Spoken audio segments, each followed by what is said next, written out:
कुछ दिन पहले क्या है ना, एक जो टेक्नीशियन है वो मुझसे बात कर रहा था और मुझसे एक सवाल कर रहा था कि सेंसर का रेजिस्टेंस कितना होता है। और ये जो है ना, एक बड़ा कन्फ्यूजन जो है वो इंटरनेट ने क्रिएट करके रखा है कि सेंसर को रेजिस्टेंस पे चेक किया जाता है, सेंसर की वोल्टेज चेक की जाए या रेजिस्टेंस चेक की जाए। और इसीलिए देखो, मैंने एक ऐसा सेंसर लिया है जो कि रेजिस्टेंस उसमें आता है और लोग बोलते हैं कि इसका रेजिस्टेंस चेक करना है। आपने वीडियो भी बहुत सारी देखी होगी, तो मैं उसको आज चेक करके बताऊंगा कि सही तरीका क्या होता है सेंसर का, भले ही वो रेजिस्टेंस बेस या वेरिएबल रेजिस्टेंस वाला सेंसर ही क्यों ना हो।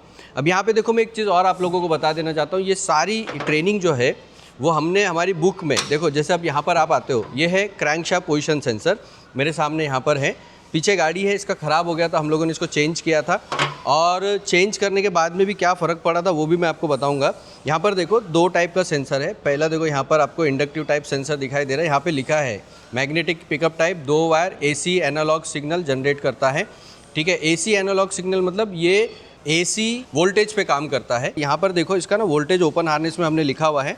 ओपन हार्नेस में अगर आप देखोगे तो 0.25 से लेकर 0.2, 0.5 या बायस वोल्टेज 2.5 वोल्टेज इसमें दिखाई देती है। जब आप नॉर्मल किसी भी सेंसर जिसके अंदर वोल्टेज आती है, जब आप उसको चेक करते हो तो आप यहाँ पर रखते हो, इसको बोलते हैं DC वोल्टेज। हम लोग नॉर्मली 20 पे रखते हैं, लेकिन जब आप इस सेंसर की बैक प्रोबिंग चेक करोगे या सिग्नल देखना चाहते हो तो उसको हमें यहाँ पर रखना पड़ता है। ये फ़र्क है। ये हो गया AC वोल्टेज, देखो यहाँ पर वोल्टेज लिखा हुआ है AC वोल्टेज, और ये हो गया आपका AC, ये DC वोल्टेज।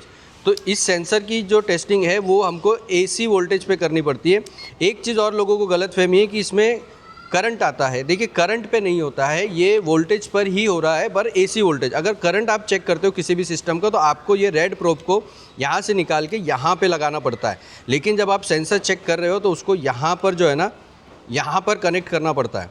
ठीक है, ये हमारा वोल्टेज पर ही है और इसको हम AC वोल्टेज पर सेट करते हैं।